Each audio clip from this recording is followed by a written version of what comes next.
Bismillahirrahmanirrahim. Assalamualaikum warahmatullahi wabarakatuh. Alhamdulillahi rabbil alamin. Wassalatu wassalamu ala asrafil anbiya wal mursalin nabiyina wa maulana Muhammad sallallahu alaihi wasallam wa ala alihi wa sahbihi ajmain, amma ba'd.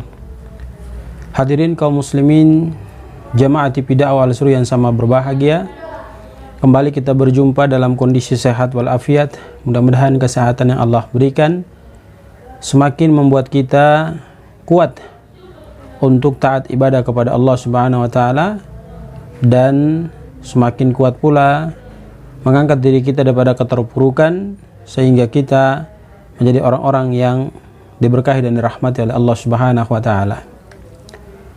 Apa yang kita lakukan setiap saat ini adalah merupakan sebuah prestasi baik yang dihadiahkan kepada diri kita. Kenapa demikian? Ya karena Allah Subhanahu wa taala memberikan jaminan kepada yang kita lakukan. Allah tegaskan, a'udzu billahi minasyaitonir rajim, yarfa'illahu alladhina amanu minkum walladzina utul ilma darajat wallahu bima ta'maluna khabir. Ketahuilah bahwa sesungguhnya ada dua makhluk di atas permukaan buminya Allah yang Allah angkat derajatnya. Pertama, orang yang beriman kepada Allah. Kedua, orang yang menyediakan waktunya untuk belajar agama, menuntut ilmu agama. Rasul sallallahu alaihi wasallam menegaskan, man yuridullahu bihi khairan yufaqihu fid din. Siapa yang Allah inginkan kebaikan kepadanya, maka Allah akan pahamkan untuknya agama.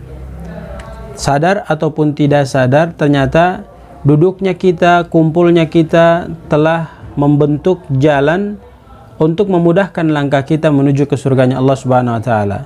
Sebagaimana Rasulullah SAW bersabda, man salaka tariqan yaltamisu fihi ilman sahalallahu lahu tariqan ilal jannah.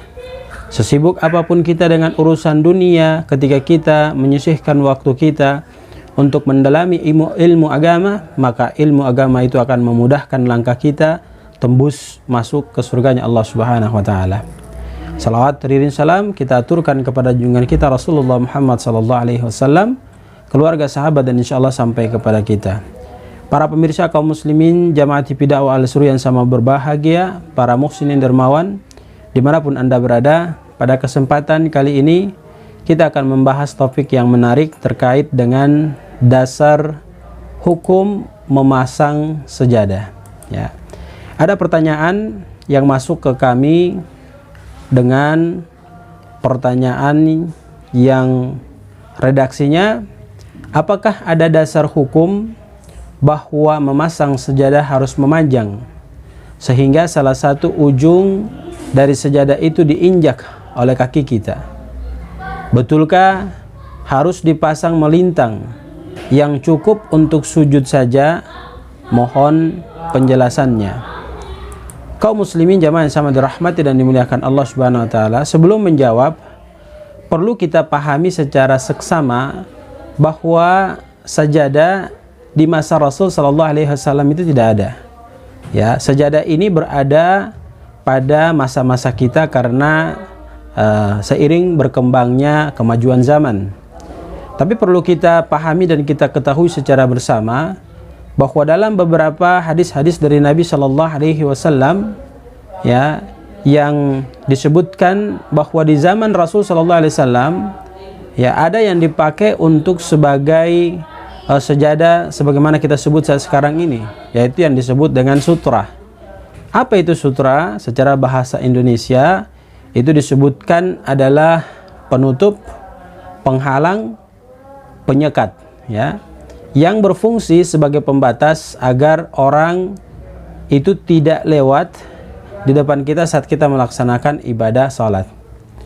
Hadis-hadis dari Nabi Shallallahu Alaihi Wasallam itu banyak, diantaranya an Zaidin ibnu Khalid anna Rasulullah Sallallahu Alaihi Wasallam qal, dari Zaid ibnu Khalid dia berkata bahwasanya Rasul Sallallahu Alaihi Wasallam itu bersabda, lau ya'lamul marra baina yadayil musalli mada alaihi kana li ayyakuma arba'ina kharifan khairul lahu min ayyamurra baina yadayhi. Jadi Rasul sallallahu alaihi wasallam menegaskan dari Zaid bin Khalid ini bahwasanya Rasul sallallahu alaihi wasallam bersabda, sekiranya salah seorang di antara kita yang dia itu mengetahui kalaulah dia berjalan di depan orang yang sedang melaksanakan sholat dan dia mengetahui bagaimana dosa yang akan dia dapatkan ketika dia berjalan di depan orang yang sedang melaksanakan sholat, maka di sini dikatakan kana li ayyakuma arba'ina kharifan, maka dia akan berdiri menunggu orang itu sampai sholat selesai walaupun berdirinya selama 40 tahun. Coba kita resapi, kita pahami baik-baik. Ya, sampai 40 tahun. Hadis ini menjelaskan kepada kita. Ya, kemudian dilanjutkan khairul lahu min ayyamurra baina yadayhi. Itu jauh lebih baik untuk dirinya berdiri 40 tahun ketimbang dia melewat orang yang sedang melaksanakan sholat. Hadis ini disampaikan oleh Al-Bazari dengan sanad yang sahih. Hadirin yang sangat dirahmati dan dimuliakan Allah Subhanahu wa taala, maka dengan penjelasan yang baru saja kita dengarkan memberikan informasi kepada kita terkait dengan hukum memasang sejadah. Ya, berdasarkan hadis-hadis yang lain itu disampaikan bahwa kondisi demikian dibolehkan oleh ulama untuk kita memakainya. Dan perlu kita pahami bahwa memakai sejadah ini kalau bisa disarankan untuk tidak memakai sejadah yang bergambar. Mudah-mudahan penjelasan singkat ini bisa memberikan manfaat kepada kita terkait hukum memasang sejadah. Jadi kesimpulannya adalah boleh menggunakan sejadah karena dikiaskan posisinya sama dengan sutra, dan disarankan menggunakan sejadah yang tidak bergambar. Wallahu a'lam. Subhanakallahumma wa bihamdika asyhadu an la ilaha illa anta astaghfiruka wa atubu ilaik. Billahi taufiq wal hidayah. Assalamualaikum warahmatullahi wabarakatuh.